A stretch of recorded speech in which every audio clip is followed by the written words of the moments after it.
Namaste. My name is Raghu Bangaluru. I belong to the Vyasa Vivekananda Yoga Anusandhan Samsthan, which is affiliated to the Vyasa University in Bengaluru, and we are in the industry of healthcare and academics, yoga essentially.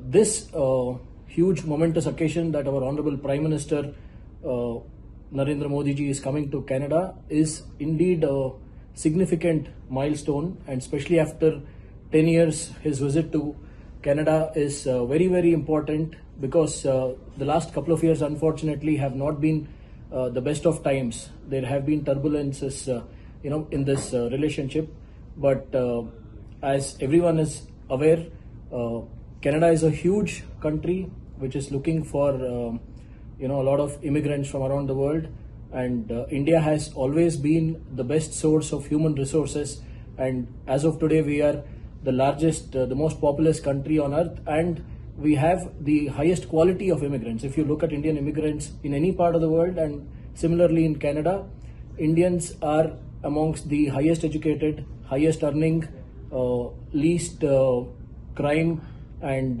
least social benefit that they draw from the Canadian government. So the Indians here have assimilated very well. The Indo-Canadians here are a very successful community, and they're making stellar contributions to the Canadian economy.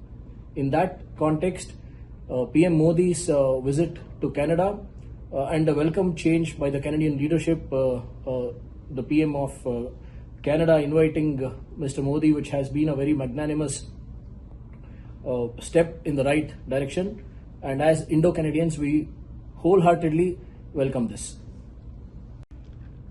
So Canada is a huge source of energy, and India and China are the two biggest consumers of energy globally. And if there is one country that can supply the natural gas needs of the rest of the world also, and India especially, is Canada. We are sitting here in Calgary, Alberta, which is one of the biggest reserves of natural gas anywhere in the globe. And so Canada is big on healthcare, Canada is big on climate change, and we are fortunately in the week of Yoga Day, and there is no better opportunity for us to be able to bring in the kind of intervention and integration into healthcare that Canada is looking at, because the modern medicine systems here have tried depression and mental health and anxiety. These are some of the issues that are troubling North Americans completely, and a lot of young kids in Canada are going through this challenge. So that is where Eastern wisdom and our traditional wisdom of yoga and Ayurveda can be integrated, and there is a huge opportunity in Canada for Indian systems and our traditional Ayush systems to make a significant impact. The G7 summit is happening against the backdrop of a lot of geopolitical tensions. There are, especially in the Middle East, for instance, also issues about immigration, trade, tariffs. So how do you see this summit? What should the leaders sort of focus on, especially India, Canada, and how do you see these issues being addressed, or what do you hope that the leaders should do that these issues are addressed, because they impact people on the ground? Like I mentioned, if you look at the speeches that the Honorable Prime Minister Modi has made on the previous Yoga Day occasions, he's gone on record saying that yoga is not just a physical activity, it is a solution for global peace, to eradicate radical terrorism, to eradicate climate change challenges. So it's an opportune moment that he is representing Bharat, and he is going to be meeting with the world leaders.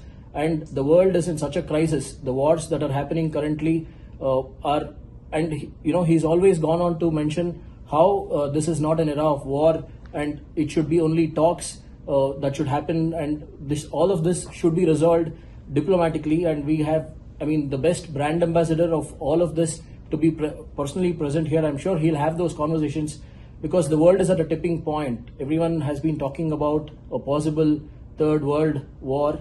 And I think this G7 summit couldn't have happened at a better time, where all the world leaders and on priority need to address this burning issue.